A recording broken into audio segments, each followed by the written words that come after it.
not yet. Wait for the Mueller report to play out. No. The Democrats are gonna go for impeachment. Are a former Playboy playmate. Have you important data? Have you both? Between the Ukrainian connection and General Flynn, and of course the question raised just earlier: what was that $500,000 payment for from the Russian oligarch with ties to the Kremlin?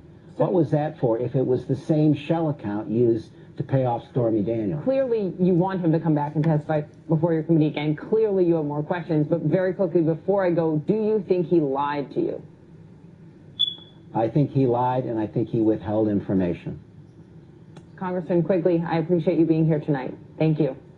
Thank you. Anytime. Out front next, President Trump vowed to hire the best. How does he explain Michael Cohen, Paul Manafort, Michael Flynn, and others? We'll dive in. Also, Iowa police arrest an undocumented immigrant in the murder of college student Molly Tibbetts. Molly grabbed a hold of her phone and said, "You need to leave me alone. I'm going to call the police." And then she took off running. He in turn chased her down. President Trump speaking right now at a rally in West Virginia. So far, though, he has not mentioned the 8 guilty verdicts against Paul Manafort or Michael Cohen pleading guilty to these felonies. A source close to the president admitting today was, quote, a bad day for the home team, and that the president has been, quote, stewing all day. Let's talk about this because it was a big deal. Paul Vigala, former White House counselor to the President Clinton, and Jason Miller, former Foreign Communications advisor for the Trump campaign. Gentlemen, nice to have you both. Jason, you worked so closely with the president, with this team. How bad of a day was it for him? Well, this is obviously a pretty bad day for the team, but I think also it's important to keep things in mind when it comes to the full context. I mean, so far we've only heard, when it comes to Michael Cohen, one side of the story. And the one side of the story that we've heard so far is from someone who is now an 8-time felon who did not pay their taxes for 5 years. And I think it's also important to keep in mind that this is someone who is supposed to be the president's lawyer. And what the lawyers are supposed to do is tell you where the very clear, bright lines are about how you're supposed to go forward and operate within the construct of the law. And so you have someone who clearly is not able to operate in the legal ethical standards, and then also is not able to give you very good legal advice. I think that when the president and his legal team come forward and tell their side of the story, I think you're going to see that this is far from being over. Wow. But to your initial point, I mean, yes, these are very serious allegations. I don't want to seem as though I'm dismissing. Okay, so just two points on that, and then I want to get you in here, Paul. First, you know, the legal team already has set out the president's side of this. Secondly, as recently as June 15th, the president called Michael Cohen a good guy. And frankly, Jason, it sounds like you're saying a man running for the highest office in the land, to be leader of the free world, doesn't need to know about campaign finance laws. It's up to his lawyer to tell him if this is right or wrong. I mean, that he doesn't need to know that perhaps it's wrong to request hush money payments to a porn star and a former Playboy playmate of the year to mislead the American people. Is that what you're saying? Well, what I'm saying here is that a lawyer in a situation like this, and again, I'm learning about this from the public reports, and so I don't have any inside knowledge into this, and so I know the same amount of information here that you do, is the fact that Michael Cohen, from the information we're getting today, is portraying this image as though he was some poor, hapless sap who basically... Get the fuck out of here, man. This is weak as fuck. You gonna fucking tell me, you motherfucker. Of action. And I think to go and say as a lawyer that he just took some course of action and went and did something illegally, I think that's really a stretch for a lawyer who's supposed to be in good standing. And this motherfucker's supposed to be in Division 4. Get the fuck out of here, man. I think that's really going to be tough to prove it in the court of law. That's my take from reading these public reports. All right, he already pled guilty to it. Paul? Well, what's astonishing, Poppy, is that, you know, Michael Cohen, the man who said he would take a bullet for Donald Trump, is now holding a gun to his head. This is the worst day of the Trump presidency, but I have to tell you there are worse days to come. Mr. Cohen knows where all the bodies are buried. He will have a powerful incentive to coordinate. I was shocked that he stood in court today under oath and accused the President of the United States of felonies, right? He said, I acted in coordination with and at the direction of the candidate for federal office, meaning Donald Trump. So he says, yes, I broke the law. He's a felon now.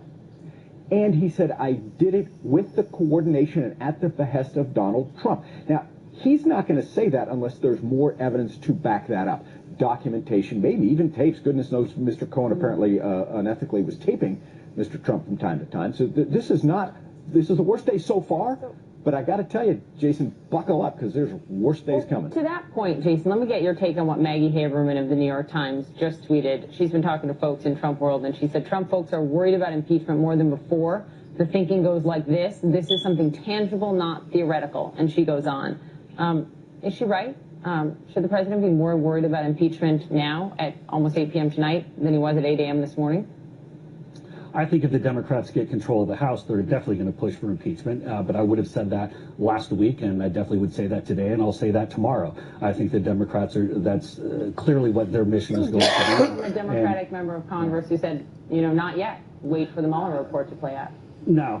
The Democrats they're going to go for impeachment. They're going to go all the way and try to take out President Trump, or at least try to mortally wound him in advance of 2020. And I'd actually go back to the previous guest that you had on a few minutes ago and notice how it's kind of funny how the Democrats will cherry pick when they want to go and give perfect credibility to someone like a Michael Cohen, but then also point out and say that he's the lying liar from Liarsville. And I think that to this point regarding Michael Cohen, you can see where there are going to be some very serious issues to a witness like this, especially, the fact that he doesn't have a cooperation agreement, I think goes to the point that he's viewed as so toxic that there's no way they're going to go and give someone like this a cooperation agreement. It's a fair point that there are credibility questions. We'll see if a cooperation agreement does come forth.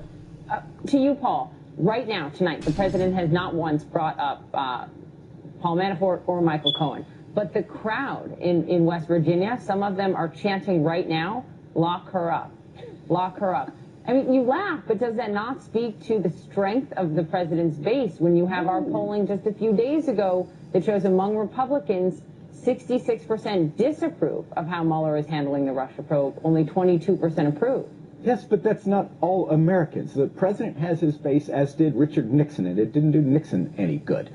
The problem that the president has is that most Americans are turning on him. Of course, most Americans voted against him in the election anyway, but there are an awful lot of people who voted for Donald Trump who are now having buyer's remorse, who are now looking for a check and a balance. This could very well be a brake pedal election where voters say, hey, let's just kind of check this guy and balance him. Maybe his approval rating overall has been sticking, though, through all of this at around 42%. I have 30 seconds, and I need to know. Which sucks. I need to know on the pardon. It's actually, in a better position than Jimmy Carter and some others at this point in their presidency. Really quickly to you, Jason, pardon. The president has not ruled out pardon. Next, it's a UFC middleweight division fight. Our tale of the tape for this middleweight fight. So 2 years, the gap in age, and they have the same height and reach. My name is Trina Ewing. I've been with the Edgewater, Colorado Bell for 30 years. I am the Director of Sales. Eric Ewing. I've been at the Edgewater for 33 years.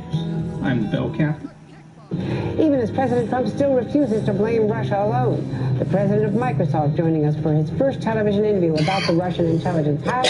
Also with us, the top Democrat on the Senate Intelligence Committee, Mark Warner. And the breaking news today. I'm Andrea Mitchell in Washington. A lot to cover. We are following breaking news in the Manafort bank and tax fraud trial. The jury in Alexandria submitting a note with a question within the hour to the judge. Let's go to NBC News intelligence and national security correspondent Ken Galanian outside the federal courthouse in Virginia, who's been tracking all of this. Ken, to you. That's right, Andrea. Dramatic development just now. The jury asked the judge what they should do, essentially, if they're deadlocked on a single count. Now, that suggests to many people that they're not deadlocked on the other 17 counts in the case, and we should be careful about that because we don't know, obviously, if they have reached a verdict on those counts, whether it's guilty or not guilty. But most legal observers believe the evidence was strong enough that an acquittal on 17 counts would be a shock, would be a stunner, and so they're looking at this as very good for the prosecution and bad for the defense. The jury is now back in deliberations, having received an instruction from the judge to look at their jury form and see how that tells them to proceed if they're deadlocked on one count. And legal experts say a partial verdict in a case like this is very common. If the prosecution gets 17 of these 18 felonies, it's a huge victory for Robert Mueller, but we just don't know at this point, Andrea. We'll have to wait and see what comes next. And Ken, just to explain, it would be very, very unusual if they've spent all of these days and are just going one by one. So it's not likely, we can't be sure, but it's not likely that they just are stuck on one and have not already considered the 17 others. So it's hard to read these tea leaves, but there are no real strong warning signs here for the prosecution, at least. Yeah, I mean, some people interpreted that note as we haven't reached consensus on a single count, meaning on none of the counts. That seems unlikely. That's not how most courtroom observers are interpreting this. And you're absolutely right. They've deliberated for 4 days, and they haven't sent a note previously suggesting there was a deadlock, which juries tend to do after a day or two if they can't reach any consensus. So we haven't seen that. We saw initially some questions about reasonable doubt and then some legal definitions, but they've been motoring through in the days since then. So I think you're right, Andrea, that it looks like they're deadlocked on a single count, and they may have reached consensus on the other 17 counts, which again appears to be very good news for the prosecution in this case. And to explain a little bit further, that note also asked the judge, how do we fill out the verdict form? So that would indicate that they are at least preparing to look at a form where they check off what they've agreed on and what they have not agreed on. Every one of you are special. We're here to find out how special you are. 16. That's correct. And the judge called just a 5-minute recess to prepare to consult with the lawyers about how to answer that jury question. And if they were completely deadlocked on all 18 counts, it would have been longer than a 5-minute recess. Both sides would have had to make arguments. There would have been a mistrial looming. And so most people are thinking, he called a 5-minute recess. He brought the jury back in. He instructed them to proceed with their deliberations. And I think you're right. I think it looks like a verdict could be more imminent than we had anticipated when we arrived today. Now, a split verdict on a case like this is not at all uncommon. And if it's just one of the counts, and there are 17 counts, and let's just say theoretically they've reached a verdict and that they have actually reached a verdict to convict, which would support the prosecution's case. Most likely the prosecution, depending on what that one deadlock count is, would not be terribly bothered by it. It would, of course, depend on how divided they are on these other counts as well. Whether or not, and we can't tell whether or not they have reached a verdict on the other counts.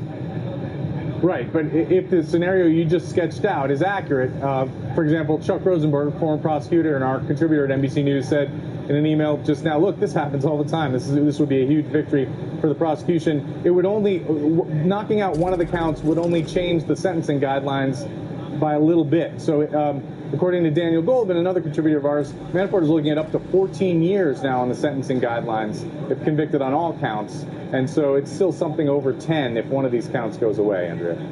And let's just reset the table. They have been in since Thursday night they got the case. They started deliberating Friday. Since they've been deliberating, we've heard a lot from the President of the United States, including a very strong defense of Manafort, saying he's a good guy, that this is unfair. We've heard a lot of criticism of Mueller. So if they ignore the judge's instructions, they've been inundated with a lot of information. They are not sequestered. They were home with their families on their own all weekend. As I've been suggesting to some of your colleagues in this week, the fact that they're not sequestered, Barbara McQuaid and others tell us that in federal cases they're not usually sequestered unless there's a direct threat to a juror. But this is a case involving so much attention, so much political conversation about it. Daniel Goldman is now with you outside the court, and was just inside listening to this sidebar. What did the judge have to say, if anything? So the judge gave the jury what is commonly referred to as an Allen charge, which is basically to tell them to continue to deliberate, to reconsider the opposing views. Basically, the gist of it was about a 4 or 5 minute recitation of a charge that's commonly given when a jury comes out and says they're hung, which is to say, go back in and keep trying and listen to other people, reconsider their views. I think as Ken just said, and as Chuck relayed to Ken, this is very common. What is interesting as I think you've been talking about, is that the jury used the term a single count that they are unable to reach agreement on. But it was not clear from the context whether that means an individual count for any individual count or whether they only were deadlocked on one of the 18 counts. The judge also told the parties, the lawyers, that he was not over the defense objection to this. The defense wanted the judge to tell the jury that there's a third option. There's guilt, there's not guilty, and there's a hung jury. The judge declined to do that and said that if the jury were to come back again and say they remain deadlocked, the judge will ask them how many counts they've reached a verdict on. He'll then consult with the lawyers and decide whether or not to take what's called a partial verdict, which means to have the jury announce those counts to which they've reached unanimous agreement. Now, correct me if I'm wrong, but in trials that I've covered in the past, Dan, and you're the lawyer and former prosecutor, a judge will only repeat that Allen charge so many times, or else risk, being overturned on appeal if it ends up being a conviction. That he's putting too much pressure on a deadlocked jury. You're exactly right, Andrea. And even the judge mentioned that his objective was not to be coercive to the jury. And that's the legal standard that gets reversed on appeal if a judge is trying to coerce the jury into a verdict. So it sounds like he is not going to read the Allen charge again to them before at least giving the option of taking a partial verdict. He may decide to take the partial verdict and give them another Allen charge and send them back in. That usually the law, as I understand it, is that, an Allen charge twice is not reversible error, but once you get much. What happens when you send mail with misaligned labels? Dr. Sasaki, Yes, sister. did you happen to order more labels? I just got the cheapest ones. What's the promise behind these cheap labels?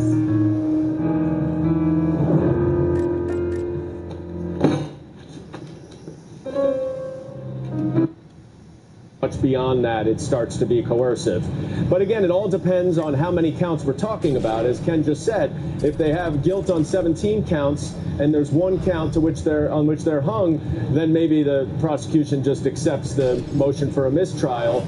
But that also depends on which count that is. That not all counts are equal. So there are we have a lot more information than we did at the end of the day yesterday, Andrea, but we still have a lot of questions that remain. But Andrea, I think we should clear up for our viewers, because Dan was in the courtroom and I wasn't. It's perhaps more ambiguous than I represented, that it's possible they're saying they're deadlocked on all of the counts. It sounds like from what you're saying. It's possible, but I think unlikely. I think the implication of the note is that they have reached a verdict, they've reached unanimity on some counts. And the question again was, if we cannot come to a consensus on a single count, how should we fill out the verdict form for that count? So it doesn't necessarily mean that there is only one count, but it does give at least the implication that they have reached unanimity on some. Yeah. And we should be very careful here.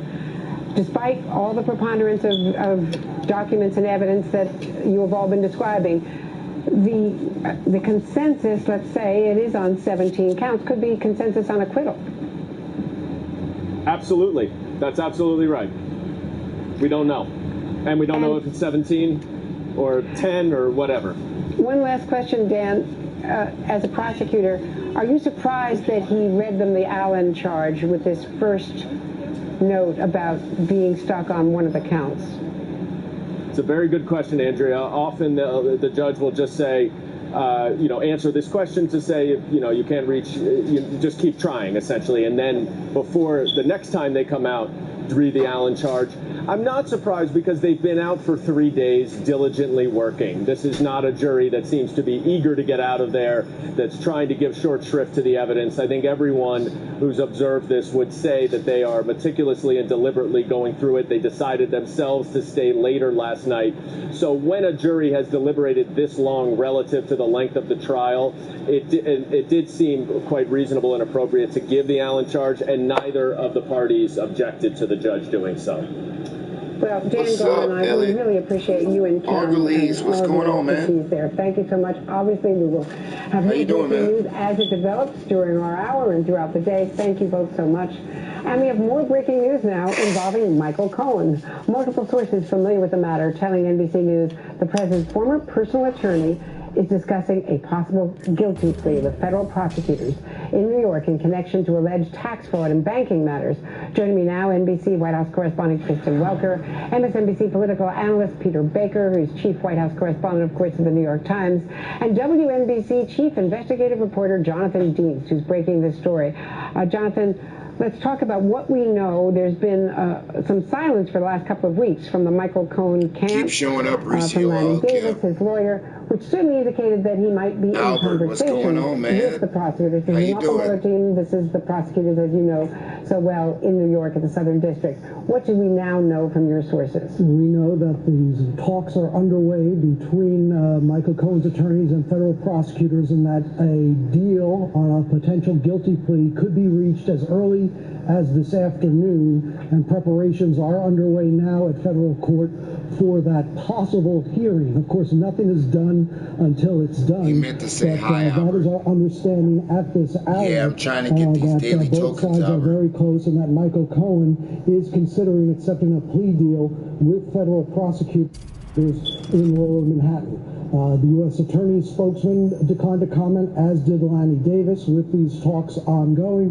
The FBI, the IRS investigating What's going the on, bank Albert? fraud I hope you're and doing other good. possible crimes related to his taxi medallion business. So this is why this case is being handled here out of New York and is not part of the Mueller investigation. These are his separate business dealings and questions of whether he broke any laws regarding bank fraud and tax fraud.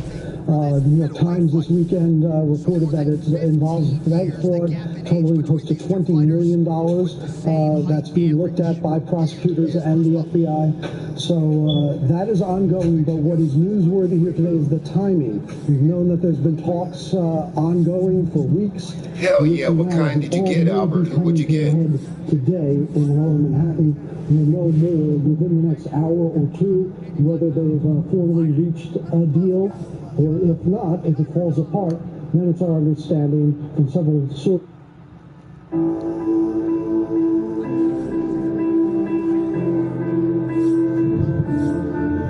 Everything right now. I feel like I got the world on myself. Sources reporting this out with Sarah Fitzpatrick and Tom Winter, that prosecutors would then attempt to move forward with an indictment and discharge him in the days or perhaps a week ahead. But as of now, the goal, we are told, is for the two sides to reach a guilty plea agreement, which could happen sometime today. And according to your reporting, Jonathan, and I want to bring Peter Baker in as well regarding the New York Times reporting, this would focus on the taxi medallion business. They do have a cooperating witness on that.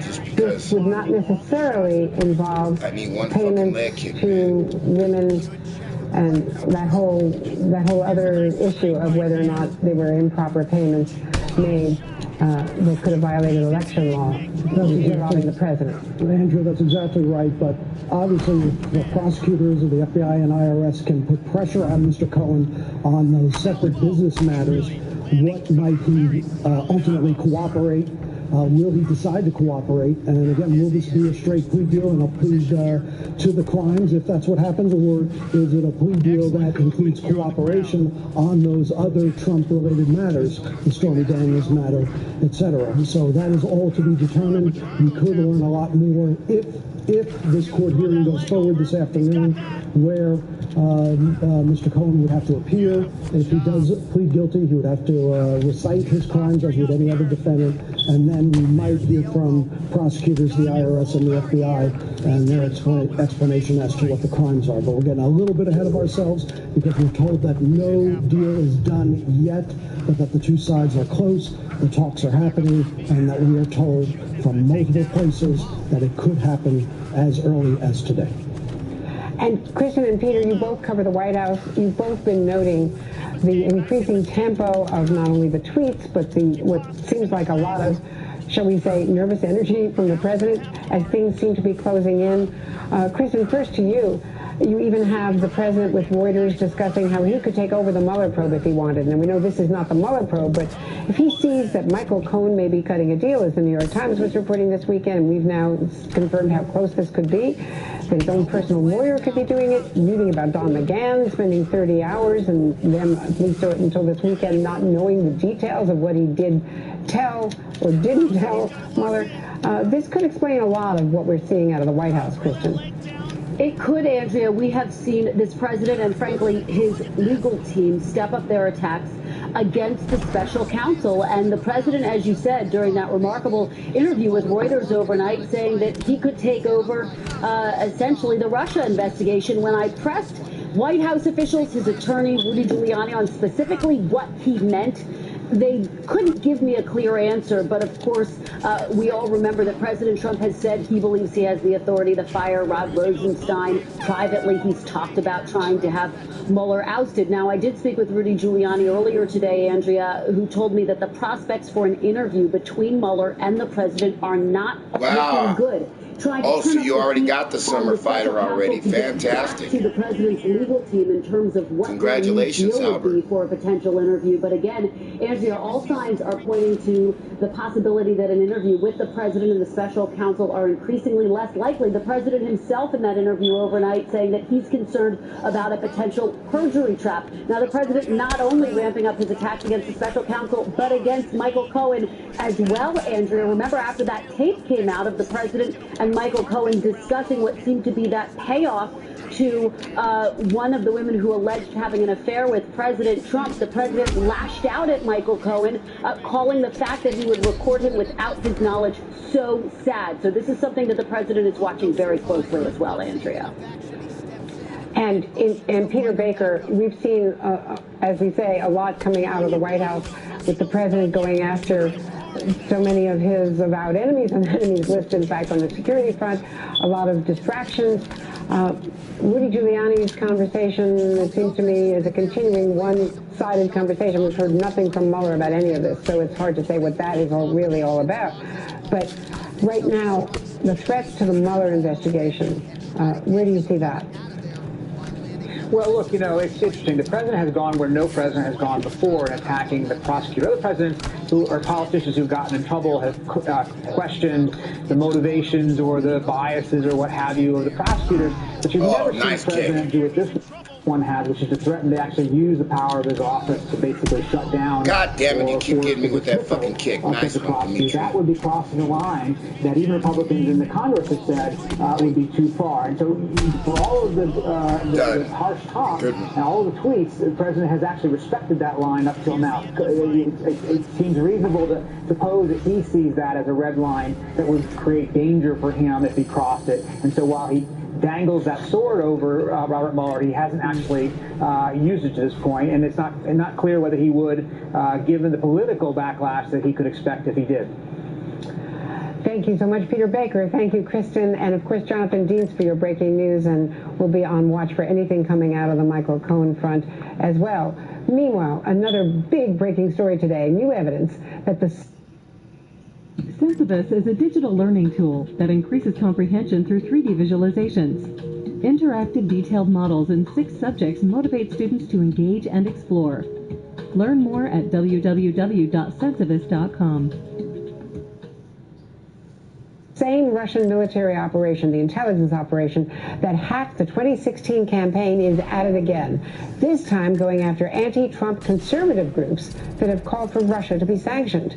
Microsoft says it has executed a court order to shut down 6 websites created in recent weeks by the same Russian military intelligence unit named in Special Counsel Robert Mueller's indictment for alleged interference in the 2016 election. The fake sites were intended to trick people into thinking they were clicking through links managed by conservative institutions that were secretly redirected to web pages created by the hackers to steal passwords and other credentials. Joining me now in his first interview since this news broke is Brad Smith, Microsoft's president and chief legal officer. Mr. Smith, thank you so much.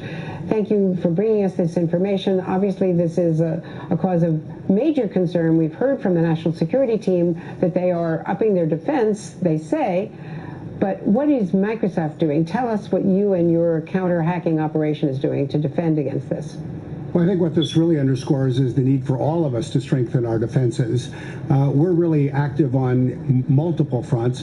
One was the one we announced last night, taking this type of action to transfer control of these 6 fake domains, clearly intended for use to target certain groups, the people in the United States Senate, these 2 conservative think tanks.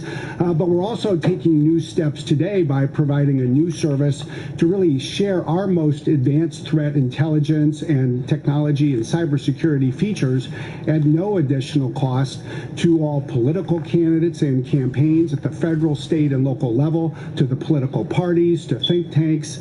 It gives us the opportunity to work with customers and others so that we can all strengthen our cybersecurity defenses. Now, some experts are saying that this is a cat and mouse game, that it's like playing whack-a-mole, that you get after one and then another pops up. So how can you really protect the elections as the midterms approach? I think that it is a cat and mouse game in part. We need systemic responses. The kind of step we're announcing today, this Account Guard initiative, really is a systemic defensive feature. I think the kind of step we took last week is systemic in the sense that we've now been able to apply this strategy 84 times. But ultimately, I think we also need to recognize something that is more sobering. There's clearly innovation on the other side. We're going to have to continue to innovate as well. I think it's just fundamental to what it means to protect a democracy in the 21st century. Mr. Smith, the president, as recently as last night to Reuters, was suggesting that it could be other players. It could be China, who he's in a trade war with. John Bolton this weekend said it could be Iran, it could be China, it could be Russia. Do you have any doubt that this is Russia? Well, I think we need to perhaps think about 2 things and how they connect. There are cybersecurity threats from multiple actors, including multiple nation states around the world. They sometimes tend to focus on somewhat or slightly different things. At the same time, there is this specific set of attacks.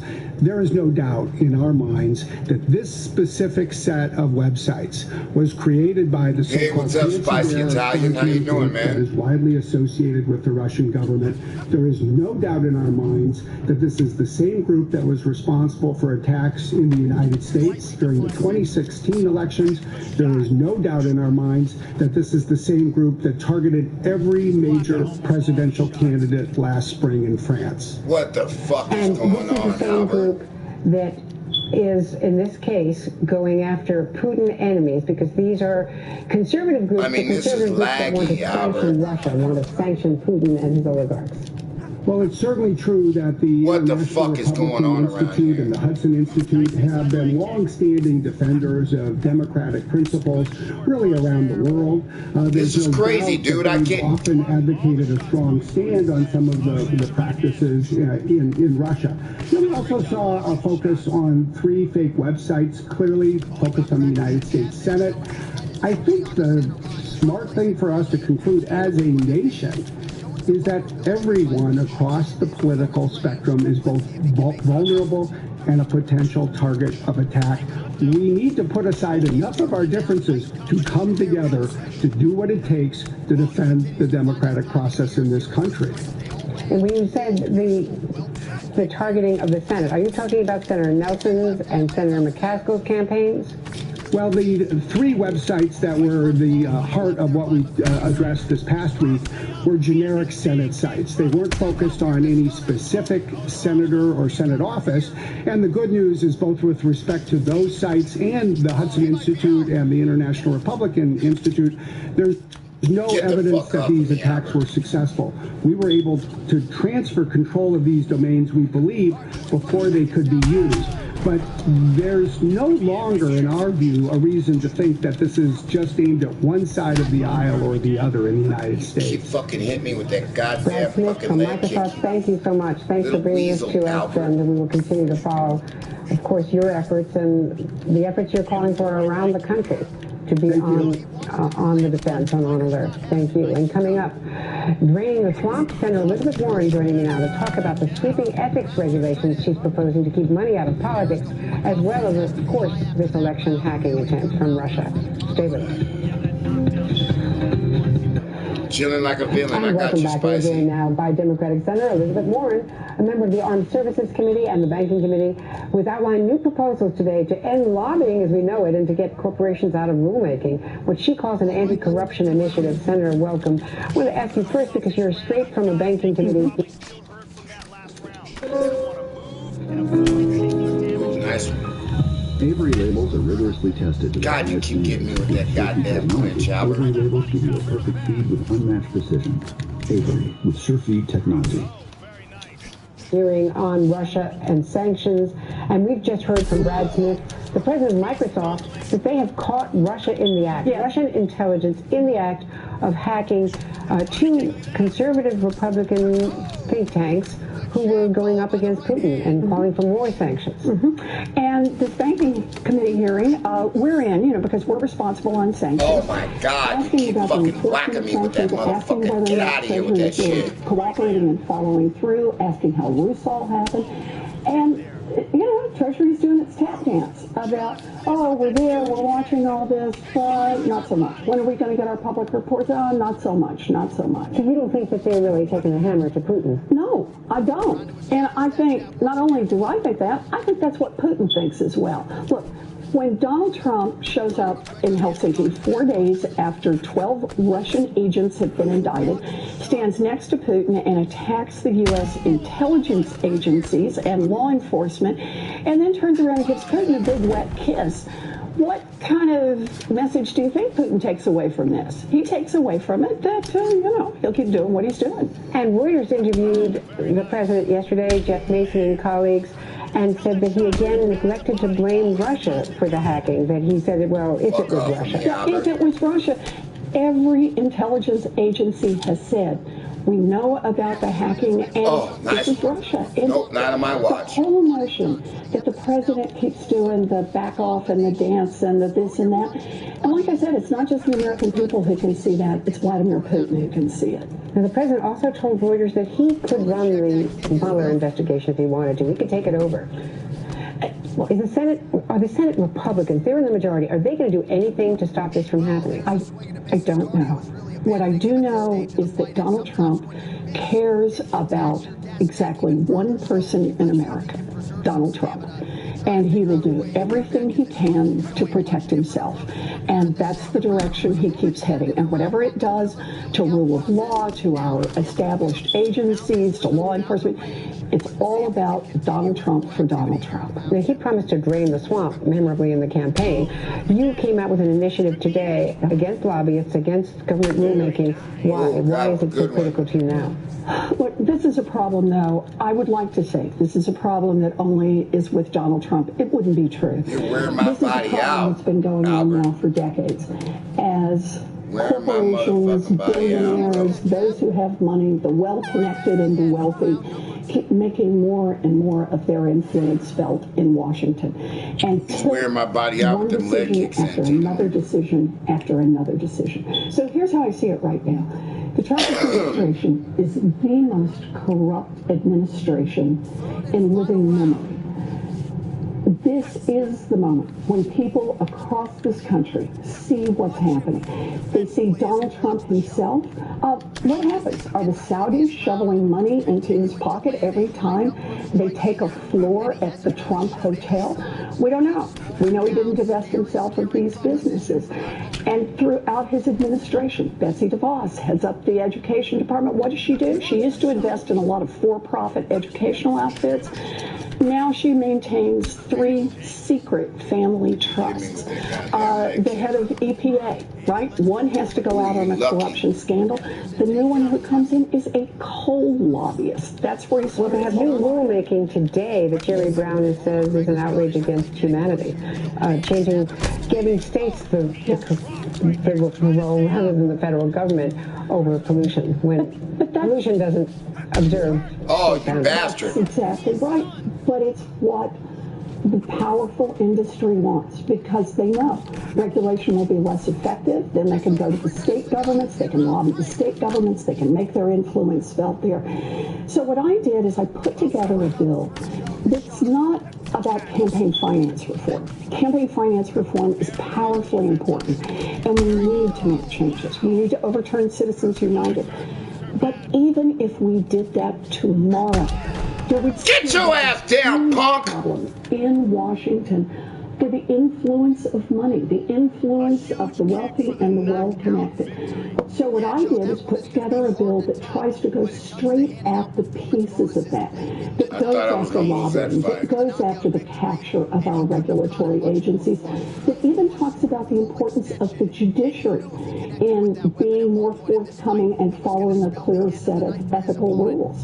Now, what David Wasserman like from the that clinch. political report is projecting Albert, you like is that that clinch. it Good would game, take Albert. a victory of some 60 seats of a switch. I'm glad I ain't got to go up against you for another few hours. What he anticipates will be a continued Republican control on the Senate side, or a much rougher patch on the Senate side, and really most likely gridlock. How do you get legislation like yours to go anywhere, given what's happening in this Congress? Look, this is not legislation that is going to be driven by people who are inside Washington. They already know how the game works, and there are a lot of people who've already figured out that revolving door is how they make their fortune. This is really about legislation that's driven from the outside. You know, I think of it a lot like the Consumer Financial Protection Bureau. This was an idea way back when, following the financial crisis, to say we need a cop on the beat who watches out for consumers, not for the big banks. Now, it was lobbying. Boy, the lobbying dollars poured in. The big banks spent more than $1 million a day for over a year to be able to stop that agency. How do we get it passed into law? It was people across this country who said enough. Democrats and Republicans who said enough. And I think this is the moment on corruption. I think enough people in this country understand they want a government that doesn't work just for the wealthy and well-connected. They want a government that works for the people. Could this be a 2020 issue for you if you choose to run? I am running for Senate in Massachusetts, 2018. We've got 77 days to go. I am taking nothing for granted. I just had my 34th town hall. You're not ruling it out. What I'm doing is focusing where we need to focus. You know, this always worries me that people want to act like all that matters is what happens every 4 years. No, we are in fights right now. Kavanaugh to the United States Supreme Court. We've got a budget that's going I just through. Been chilling, bro. And we've got this midterm election in 77 days. We have got to stay focused where we need to make change right now. That's a pretty good setup for that character there, Thanks for being with us today. It's good to see you. Good to see you. Real good Take care. setup. Thank you. And coming up, Power of the President, how Donald Trump... Hey, Albert, if you don't do submissions, you need to take your submissions and move your top game up. To bring along you know, maybe you're, plus enjoy maximized legroom and luxury amenities in every row. Yeah, I'm about to turn it off in a minute, man. Deals during America's Best Value Summer Clearance. Click now to make a road trip ready. Kia Sedona yours today. Reportedly wanted to punish Barack Obama, taking his security clearance away. We'll talk about that and continue to monitor that courthouse in Alexandria, Virginia, where the Manafort jury continues to deliberate at this hour. Stay with us. We're watching Andrea Mitchell Reports on MSNBC as we watch everything. Anyway, guys, President Trump is denying a new report that he considered restricting former President Obama's access to intelligence briefings last year.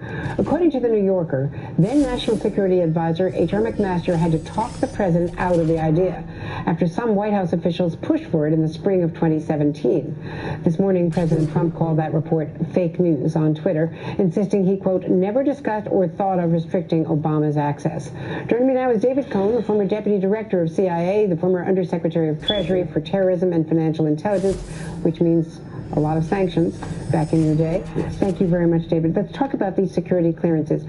Is there any precedent at all for withdrawing a former president's clearance? Well, so far as I know, it's never been done before, and the tradition is that former presidents get briefed when and as they request on the current issues, in part so that they can, when they meet with foreign leaders, be aware of the sort of what's happening in the world and can help to, to move along the issues. All right, guys, I'm gonna try to go back and get some sleep. I don't even know what time it is. All I know is I couldn't get no sleep. Right now it's 4:35, so I'm probably gonna wake up in a couple of hours and continue with my day. But I got some of my solo challenges done. All I got to do is fight with Conor McGregor 5 more times, and then I get a daily token. So 5 more times, I get 1 more daily token, and there you go. So I was gonna spend some money on it because I got some 10,000 coins, but I'm not gonna do that right now. But anyway, let's see. Our fight history is pretty bad.